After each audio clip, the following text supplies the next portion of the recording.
So what number interview is this for you this week? How many podcasts have you been interviewed on this week? This is my 9th so far this week. And it's Thursday. And you have 2 more tomorrow. I do. So what has been your most favorite question that you've been asked? Well, I've gotten asked like a lot of crazy questions. My book is about teaching, and I literally had someone say, "Tell me your feelings about guilt."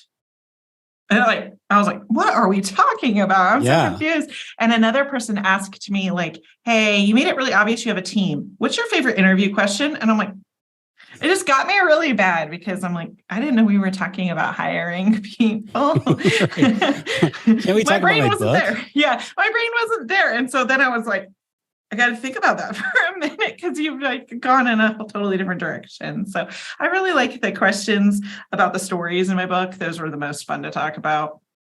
Where did you come up with the stories? Do you have a process for collecting stories? I do have a process for collecting stories. So the stories are almost all about my kids, or they're about even me as a kid.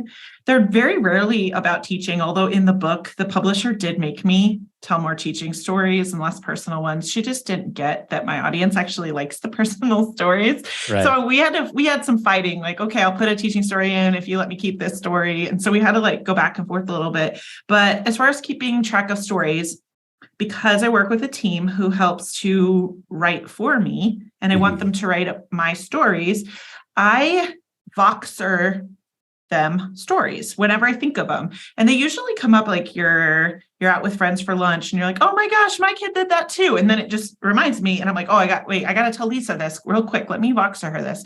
So I Voxer her the stories.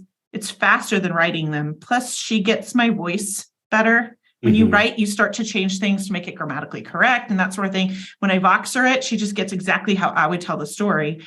And then she takes those Voxers and she keeps them in an Airtable, and she likes to categorize them by the type of story they are as it relates to emails and blog posts that we write. So it might be a time something didn't go right, or a time that I worked really too hard, a time that I was wrong, stuff like that. She'll categorize them in Airtable so that when she needs them later, she can come back and find the story that she needs.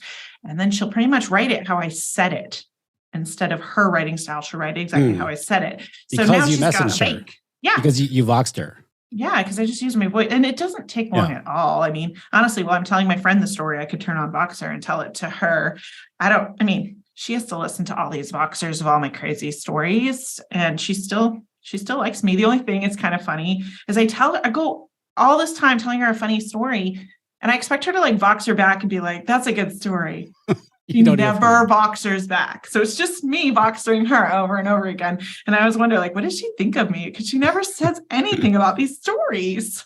You should put that in some of her goals for the quarter. You have to respond to 75% of my messages that I'm sending you. I know, because I send a story about my kid swearing, and I'm like, I'm being really honest here. I can't believe my 4-year-old said a swear word, and I expect her to Voxer back and be like, "It's okay, it happens. You're not a bad mom." Nothing. And you're like, nothing. Oh, she's judging me. So you're using those stories in your emails that you send out, in your blog posts, and you already had a library basically to choose from for the book. Yep. Had a big library of stories. And so a lot of times when I was writing a chapter in the book, I wrote a chapter about how chaotic the classroom was. So I just thought about a time when something was really chaotic in my life. Something that happened was really chaotic. And I was like, oh, that time I threw a birthday party for my girls. It was really chaotic. And so I used that story to open with. I think it makes the book more relatable. People nod their head yeah, that kind of thing has happened to me too. It also makes it more fun. Teachers are so tired of reading textbook after textbook. They want something that's an easier read. And I think it makes what I teach afterwards more memorable because you remember the story and you're like, why did she tell us that story? And I'm hoping that connects the strategy that I was teaching in the chapter of the book. Now, the fact that you're putting stories in there, is that something that the publisher is like, we need stories in every chapter, or was that a decision made by you or what? Well, in the book writing process, first you start with a proposal, and that's really what they buy for nonfiction. They buy a proposal. Your book isn't written yet. And I put stories right in the proposal. And so when they bought my book, they said they really liked my stories. And I was like, that's good, because that's who I am. That's how I talk to my audience. What's funny is when I did go to write the book, they kept trying to cut them out. And I said, but that's what my audience is used to. And they said, yeah, but people who aren't in your usual audience are going to be reading this too. So they might not get why you do that. And I had to fight and say, I don't care. I don't want them to be surprised to read this like book and think I'm one way. And then they may join my email list and all of a sudden they get these crazy stories. I'm like, this is who I am. So I'm going to be me, authentically me in the book too. And I had to fight with them. We had to compromise sometimes. I was like, they were like, we don't want this story. And I'm like, I'm not tied to that story. All right, I'll let it go. But there was one story in the book. We went to battle over it. 3 different times we had to battle to keep it. And when I went to go read the audiobook, the director was listening to the book for the first time and she cracked up when I told the story. And I'm like, they trying to take that out. She was like, no, it's the best story in the whole book. So yeah, we had to battle a little bit for some of the stories, and I'm glad we did. I want to get to, what it's like working with a publisher, but like, what was the reason? Are you able to share the reason why they didn't want the story there or to take that story out? Yeah, they thought that it didn't connect enough to teaching.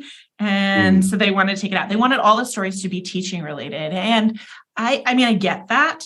Yeah. That's not how I write to my audience all the rest of the time. So I thought it made sense to share some of these personal stories. I think when you read a book and you learn more about the author, you connect with them. And then once you connect with them, you trust them a little bit more. So I let my audience in on a story about peeing my pants in the 5th grade. And I feel like I was super honest in the book. In fact, when I read the audiobook, there were times where I wanted to ask everyone in the studio to maybe step out because this felt a little private. But then I realized how nuts that was because I was like reading it so that everyone else could hear it. So I feel like when you read the book, you know that I did not hold back. I told it all. I love it. I love it. So at what point the book comes out when this episode comes out, the book will have come out yesterday, April 4th, 2023. Oh, I'm excited for that day. Let's repeat it again, because I've already talked about it, but what's the name of the book and where can people get it? The book's called How to Love Teaching Again, Work Smarter, Beat Burnout, and Watch Your Students Thrive. It's available on Amazon, Barnes & Noble, Target.com, Walmart.com. Wherever you buy your books, it's going to be there. So for any teachers, I know we have teachers that listen to the show. By the way, thank you. Go get Jamie's book. If you haven't already gotten it, go get the book. Give it to, my sister's a teacher. She's been a middle school Spanish teacher in New Hampshire for like 25 years. I've already pre-ordered a book for her. So give it as a gift to your teachers. When did you decide that, I'm going to write a book? I decided right before the whole pandemic. And it was right before I met you for the first time, Rick, because I had made a decision maybe the week prior to my first accelerator retreat. I was like, I'm going to write a book. And I even decided on the name of the book. And when I got to that retreat, there was someone else at the retreat who was just finishing up her book. And so I sat there and I just asked her a ton of questions. I didn't understand any of her answers, but I recorded them anyway. Like, I'll Google this. I'll figure out what that means. Sure. And I remember telling you that I was thinking about writing a book, and you said, there's no doubt in my mind you will get a publisher for your book. And that meant a lot to me, because in those early days is when you decide to do such a big project, your brain tells you a lot of terrible stories. And so you were just like, there's no doubt in my mind you'd get a publisher. And I believed you. And here you are. And you got a big publisher. I did. So once you made that first, not I don't at know first. If you know this. I did not get the big publisher at first. So let's talk about that process. So you make the decision like, okay, I'm going to write a book. Then what? Well, then I kind of like dilly-dallied because I didn't believe in myself enough. But I decided, okay, we're going to make this happen. And what I thought to do was to contact a publisher who just publishes books about education. They're a very small publisher, very niche. And I thought that'll be perfect for my book. I didn't want to go too big because I didn't believe in myself enough. So I sent them an email. Like they had like a spot on their website. Like if you're an author, send us your like book ideas or whatever. And I did that. And I got a response like 2 days later that said, no, thank you. Oh, really? Yeah. And I was really bummed out because I thought this is a really small publisher. It's exactly my niche. I have a large audience in this niche, even larger than some of the authors that they have. So I thought this must not be a good book idea. I mean, maybe I was wrong to do this. Like that's the first story my brain told me was like, this isn't going to happen. Was it the same topic? The same book. Everything's okay. Okay. Yeah. Now I hadn't written like a formal proposal. I didn't know. I didn't know what to do. Yeah. So the next step, I was talking to somebody else who had just gotten a book deal. And I asked her, like, what did you do? And she said, I had a book coach and I got an agent. I did all this stuff. And I'm like, I don't even know what all this stuff is. Right. And so I went ahead and I hired a coach. And I think that over the last several years, investing in coaches has really helped me. And I leaned into that whole idea of learning from somebody who knows this industry so much better than I do. I had a meeting with her. I shared with her my idea, and she was instantly like, oh, this is a no-brainer. Oh, really? Yes, we can definitely get you a deal. Like she didn't seem phased in the least that this publisher had told me no, even one no, and I wanted to quit. And I'm so glad I didn't. So I worked with her for several months when we wrote a proposal. It took several months to write this proposal. So instead of just clicking and sending an email in 5 minutes time, I spent months writing a proposal, and she helped me to flesh out my idea and create a table of contents and all these things. So then you take this proposal and she pitches it to all of her agent friends. And so she pitches it to all these agent friends, and you just wait for one who might want you, and then you get to interview them and pick your agent. Well, I only had one who wanted me. Others turned me down, saying that they didn't think teachers would read a book. I was like, wow. That's crazy, because teachers love books. Jeez. Yeah, they told me, they said, teachers only like podcasts, not books. My mind was blown, because I've not seen that to be the case. And so, but this agent believed in me. She used to be a teacher. And when she heard about the book, she instantly was like, this is so needed. And then she instantly loved it. So she takes the proposal and she pitches it to the publisher. So this is a long process. Yeah. A really long process. It was about 6 months from the time I started writing a proposal with the coach until I was offered my deal from Penguin Random House. That was like 6 months for that. And then it was it's been 2 years since I got my publishing deal. That's how long this whole thing has taken. And that's apparently pretty normal. That's a long time. I have so many questions there. How did you choose the book coach? A referral. Okay. I got uncomfortable. I don't know why. I have trouble asking other people, like, how'd you do that? What'd you do? But there was somebody that I had met and in another entrepreneur Facebook group. I hardly knew her. When I said met, like, I commented on her post, she commented on mine, and I'm like, okay, we could be besties now. We're friends, I flat out asked her, like, tell me what you did. And I will tell you, her book just came out last week, and it has been a really big success. So I really feel like, I had to get uncomfortable and ask someone, I'm like, what are you doing to get where you are? Because she had already had an agent. And so I was like, I want to know what you're doing. And she taught me the process, and she put me in contact with a coach. Crazy thing is, we now both have the same agent. Oh, really? Interesting. Small world. Interesting. So got the book coach through a referral. Book coach, you work on this. How long did you work on the proposal? Like 6 months? The proposal and just getting an agent, and then the agent pitching to the publisher took 6 months of time. And it was during the pandemic too. And it was just a lot of waiting and wondering, because that's what it was, is a hurry up. This is due at this time. And then a lot of just sitting back and waiting for them to like get around to it or whatever it was. And so it was a lot of hurry up and then wait. So I actually have no idea what goes into a book proposal.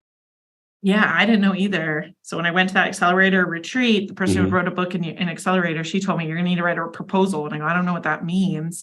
So really what it is you take your outline. You have to have an outline of the book, basically your table of contents, and then you expand upon it. So they want to see the whole first chapter usually, or one chapter, whichever chapter makes the most sense. For me, it was the first chapter. And then they want to see maybe one-page summary of what each of the other chapters will be about so that they can get an idea of how you write from your first chapter and also the type of information you're going to include in the future chapters. So it took a while. I thought I was ready to write this book, and the coach helped me to flesh it out. She sat with me on a Zoom call and she just asked me to tell her everything about what I wanted to write. And she just was taking notes. She wasn't a teacher, but she was just like taking notes. And then when I finished, she did a couple cuts and pastes and she goes, "So what do you think of this outline?" And there it was. There was my outline. And we kept fairly close to that outline throughout the whole process. So interesting. Yeah. Now, I have to ask, with all of the AI and all that stuff in the past few months, are you kicking yourself at all that you weren't able to use some tools just to kind of help in the process? Or no? No, not really, because I feel like writing my book was something I really wanted to do. And I actually really enjoyed the process of writing it. And I now know that it is really authentically me. It's my words. It's exactly how I want to say it. It's my story. And I feel really good about that. I think AI is amazing. There's so many cool tools that we can use as entrepreneurs, and I will use as an entrepreneur. But I'm proud of myself for writing every last word of this book. That's pretty uncommon. It's not very common these days for people to, I don't mean AI necessarily. I'm talking like to have somebody else write the book for them. Yeah. And you know what? My coach said she would do that. She goes, a lot of people have me just ghostwrite their book. Is that what you want to do? And I said, no, I want to write my own book. She goes, that's cool. You can go ahead and get started. Usually people write 1 or 2 chapters and then they change their mind. So I'll wait. I didn't change my mind. And I worked with her through the whole process. I hired her to help me write the book too, but we would just meet each week. And if I was struggling with a chapter, I would start talking to her and I would tell her all the things I was thinking and she would help me to organize those thoughts. And so that was really helpful, but I did all of the writing. And I think it just goes back when I was like in 3rd grade, I decided I wanted to be an author. I used to sit out on the playground with a thesaurus and a notebook and I used to write stories. And so this has been a bucket list dream for me. I feel like if really you just want to get the information out to the world, then it would make more sense to have somebody help you through the writing process. But for me, I wanted to get the thing out into the world and I wanted to be the author. You want to do it. So, yeah. So once you began the writing process of the actual book, like you've got your publisher at that point, how do you go about, start writing? Because that can seem like a very daunting task to somebody like, holy cow, I got to write a book now. Yeah. How did you break it down and give yourself milestones and all that stuff? Yeah, well, my coach and Neil helped me with this too.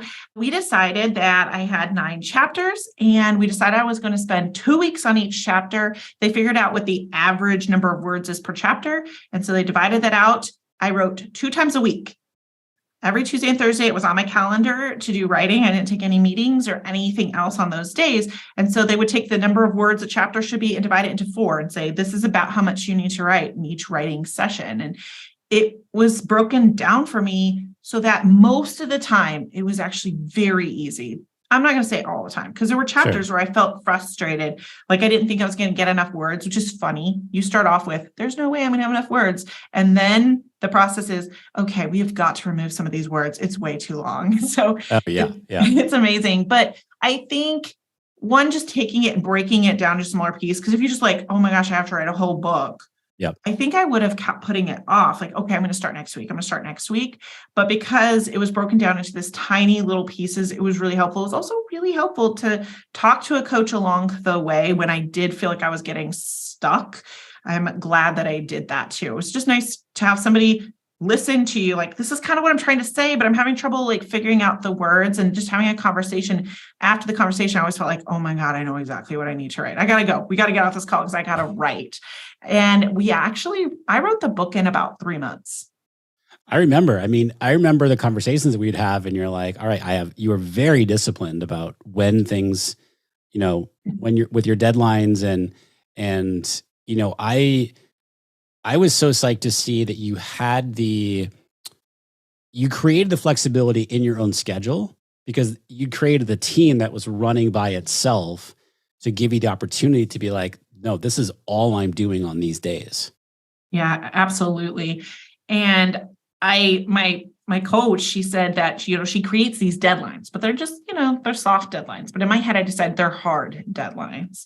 And I finished my book on time. I turned it in more than a year ago. I turned it on February 1st of 2022. And she said, you're my only client who's ever turned their book in on time. Like, it was due on February 1st and you turned it in on February 1st. And I'm like, it was the deadline. I'm a teacher. I was going to say, wait teacher, papers.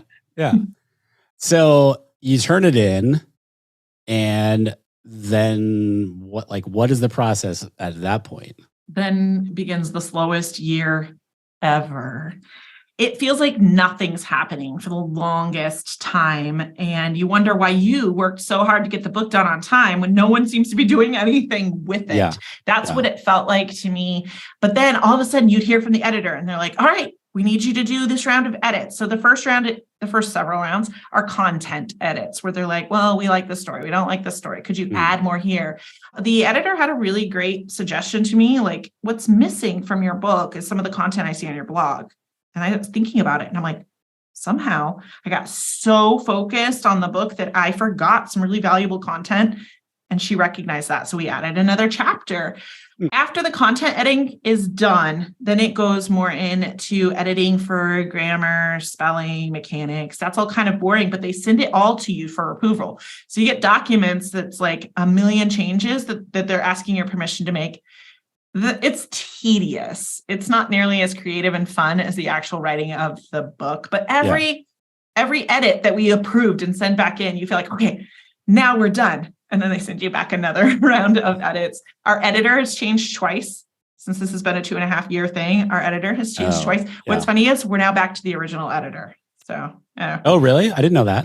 Yeah. If you wait it out, our original editor is back. That's full circle. We've had 2 agents because our agent left 2.5 years, I guess, in the publishing world. Like, they don't stay in their jobs really long time. Oh, interesting. So, there's been a lot of turnover. So that's been fun.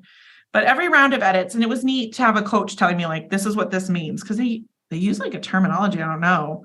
Yeah. And they kind of think you're going to know it. And so you can ask your agent too, to help you, like, what do they mean by this? Like, what is this all about? But I will tell you, during this year of editing, my coach did most of the edits for me. Oh, that's cool. She approved everything that was just simple and then came to me with anything extra. So that made it so much easier to get through something that to me felt tedious. Yeah. Now, so then they're like, okay, we're there. We're done. I remember you posted one time in the group about the cover of the book. Did you, I would assume, does the publisher design? I have no idea. Does the publisher design the cover or? Yeah. And that was really hard for me. I'm gonna tell you, the cover was super, super challenging because they sent me 5 of them. They're like, which one do you like? And I looked at them, and this is where I emailed my agent and I said, to be real honest, I think they're all incredibly ugly. Yeah. And none of them match my brand. None of them look modern. The fonts are hard to read. This is not what I would produce. And he very nicely sent an email like, Jamie's concerned a little bit about some of these cover designs and has some ideas. He just made it really nice. We went back and forth multiple times. And at one point I made a cover design and I got on Zoom with them and shared my screen. And I'm like, I'm thinking something like this. And they kind of looked at it and they're like, well, there's a lot of reasons we can't do that. And I was like, oh, but this is what I have in my mind. I will tell you that the next round looked remarkably similar to the one I showed them. And that's where we got our cover image. But I think I was pickier than most people because my business is really centers around a lot of graphics. We create resources. Yeah. Digital resources are our bread and butter. So we make a lot of covers. And I was like, my covers are a lot cuter than your cover. And so we fought it for a long time. But I will say the cover in front of me, I love it. It matches my brand. We settled on a couple places, but they said, well, we know more about books. So lean into what we know. And so we came to a compromise. Some people think that when you work with a traditional publisher, you don't get any say about your book, your cover. Right. I will say that's not true. You haven't had that experience. I will say that they'll come to you and say, I don't think you should have this in your book, or I don't think this is the cover for your book, but you do get a say. You get to come back and say, well, I actually want this in my book, and here's why. And ultimately, I was always the final yes or no on all decisions. Sometimes we had to fight a little bit, but I think it was worth it because I did listen to a lot of what they said. A lot of what they said did make sense. Just because I had to fight really hard for a couple stories or really hard for the cover, there was so many times they were really right. And so I'm glad that they were there pushing me, because then I got to really think, is this a good story for my book? Is this what I want my cover to look like? And I think it made the product even better than if I'd just done it on my own without anyone pushing me on some of the decisions. Let's talk about the marketing of the book. So here you are with a massive audience, someone who knows how to market, who's grown a very successful online business. And who does the marketing in this case? Meaning like, are they coming up with the plan? Are you coming up with the plan? I still don't know. No. At first, I started to get really nervous because it didn't feel like they were doing anything to get me ready for marketing this book. And I was getting so nervous that finally I made the decision. I'm like, I know how to launch things. You and I talked at one point and you were like, you know how to launch things. Just launch it like you do anything else. It was my first physical product, but it still felt like I could do a lot of the same strategies. And so we made the decision that we're going to launch this book as if we don't have a publicist, as if we don't have a marketing team. And if they come through for us and they market and they get us some publicity, then that'll just be the cherry on top. Yes. And I think that was the best decision I made, because before I felt like I was waiting for them to do something and I felt out of control. But then I was like, you know what? I know how to launch. So we decided to do things like we're having webinars for our book, and we're using our Facebook ads for our book, and we have bonuses, and we're just doing the things we do when we sell courses, basically. Yep. We let the audience vote on the cover image. We've done that so many times. We know it gets them excited. We're using our email list, and we just are sending emails the same way we would any other product. And so we do have a marketing team and we do have a publicity team, and they've actually done a lot of great things for us, from pitching and getting lots of podcasts. They're working on television appearances, conferences and things. But you know what? They're dumbfounded when they're like, man, every time you send out an email, we sell a ton of books. And they also are like, you're so ahead of things. Like, usually our authors are like very last minute, like, hey, how should we sell this book? And I'm like, I was trying to make a plan like 6-8 months out. And that's what was like getting them. They're like, oh, we don't usually make plans this far out. And so I think that I was a little more than they were used to, but they're pleased. I was going to say, I bet they're really happy with that. Because I think it was last summer of 2022, like we started having a conversation about that, of like, you're like, I haven't heard any, like, you're a planner. Yeah. The bit, like, your team likes to plan, and like plan several months in advance. And I remember there was a feeling of unease, or like, wait, like, I don't have a plan in place right now. And I was like, let's just do, like, just like you said, like, let's just do this. And if, the marketing and the publicity team comes through with stuff, it's just like added bonus. Mm-hmm. And that's exactly what we've done. And it feels good, because at first my brain kept telling me, you've never done this. You don't know what you're doing. And it was like, wait a minute. I've never sold a book, but I've sold a lot of things. I know how to sell things to my audience. Yep. It's a different thing, but I can use so many of the same strategies. And so that's exactly what we've done. And then they've come through with a lot of extras, and we've just been able to fit those in to our plan. And they're just psyched. They're like, what are you doing next? I mean, they schedule meetings with us to figure out, like, hey, what are you guys up to? And they're trying to keep track of a calendar of all of my events and stuff, because we've gotten a lot of conferences and trade shows, all these different things that we're doing. And they're really excited. And the thing is, as we get more books pre-ordered, it tells the publisher as well as booksellers that this book is going to be popular, which opens up more doors for us. One of our goals had been to get the book into Target stores, and we still don't know if we'll be able to do that. They don't generally take launch week books. They have very few books in their stores. So they wait to see which are going to be the best sellers, and they carry those. And we may or may not get into Target stores, but we are on Target.com. But I mean, we set out like, okay, what could we do to get books into Target stores? And you know what? We Googled, we asked people, we were open to every and all ideas. We have like notes upon notes. And I think that just getting creative, like sitting down and saying, how can we sell more books? We sat down with our whole team one day and said, question, how can we sell more books? And there's 10 of us total. And like, we went around and like, there were some crazy, amazing ideas that afterwards we were actually overwhelmed. Like, okay, this is too many ideas. Too many ideas. We're going to have to save some of these for the next book. But it was really good to just take it into our control. And they're working harder for us now because they're actually seeing that the books are getting sold. Yeah. So now they're able to use what we already started as leverage to get us even more publicity and more opportunities. And they're paying for ads for us too. Oh, they are? Yeah. Wow, they have an nice. ads budget. They asked us how we'd like them to spend it. Oh. Yeah. Isn't that nice? That was a fun email. So did I just hear like a tease of a possible second book? My agent started talking about a second book, like immediately after I turned in my first draft. And I told him that I was like, man, it's like asking someone in labor if they're going to have another kid. I was like, it's way too soon to start talking about this. Right. But something on my future radar is possibly creating a children's book with my daughter, who's an incredible artist. So that's on a possible radar. And that would be it feels like it would be a much easier project, right? I mean, it's not 240 pages long. Yeah. Would you, if you were telling somebody who is interested in, has this dream of writing a book, would you advise self-publishing or going with a publisher? Going with a publisher was the best for me. Yeah. And self-publishing might be best for you. I have a good friend who's self-published, and it was definitely what was best for him and for his audience. So what I would suggest is get on a call with somebody who knows a lot about both and share your ideas, the size of your audience, and pick their brain. Because if you don't know a lot about book publishing and you're trying to make this decision, you're kind of making it in the dark. So when I got on a discovery call with Coach and explained what my audience and what I wanted to do, she instantly was like, no, don't self-publish.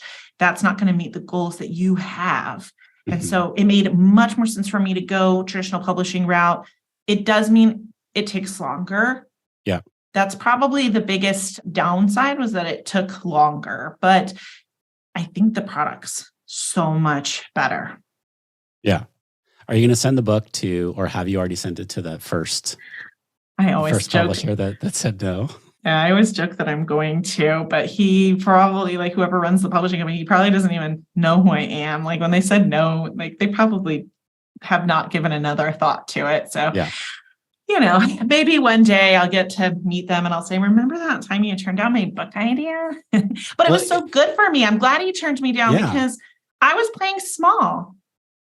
Why did I start with the smallest instead of thinking a lot bigger? Like, why not start with the biggest? And if that doesn't work out, you can start working your way down the ladder to maybe something a little more niche. And honestly, niche might be exactly what your book needs. The publisher I loved the most when we interviewed publishers, it's called a book auction. Like your book's up for auction and all of the publishers have meetings with you, and kind of like you're interviewing with them, but they're actually kind of interviewing with you too.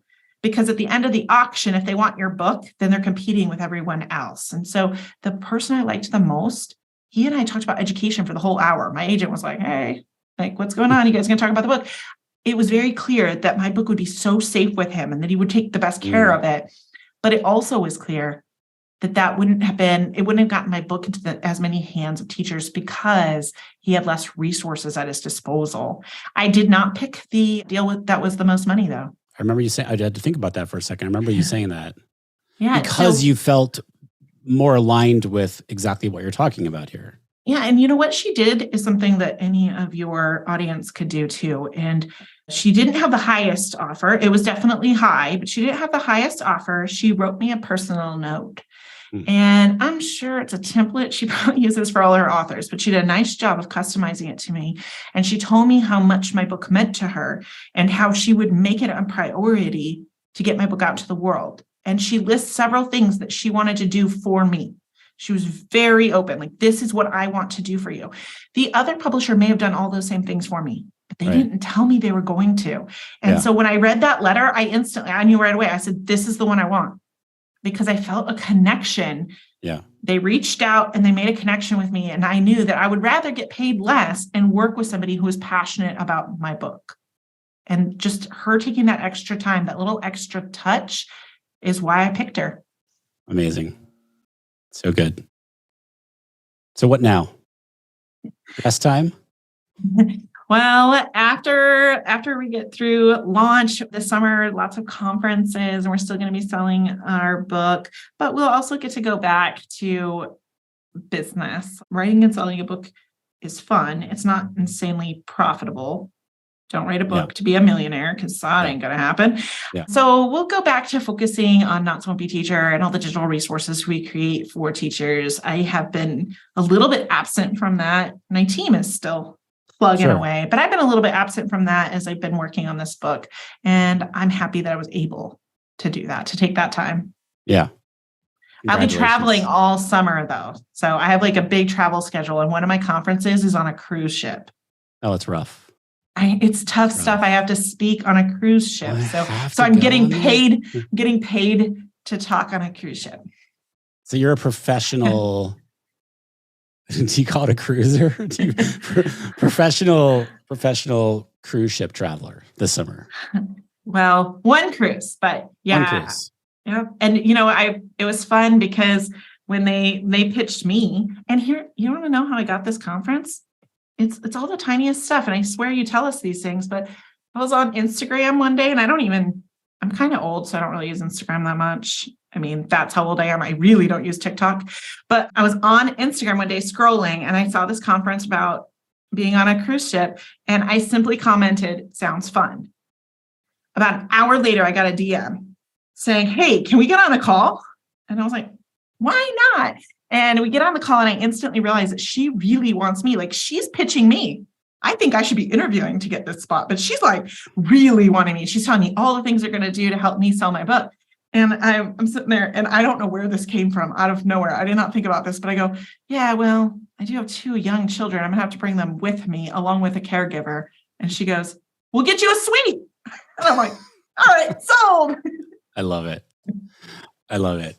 How to love teaching again. Work smarter, beat burnout, and watch your students thrive. Jamie Sears, congratulations.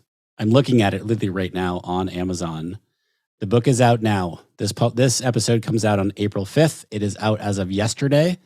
So go pick up a book. If you're a teacher, go pick up a book. If you're a teacher, buy it for a colleague of yours. If you're not a teacher, buy it for a teacher that needs to hear this message, because knowing the number of teachers that I do and being the brother of a teacher for a very long time, they need this. So Absolutely. Thanks for sharing this journey with me and with everybody listening. I appreciate it. Thanks, Rick.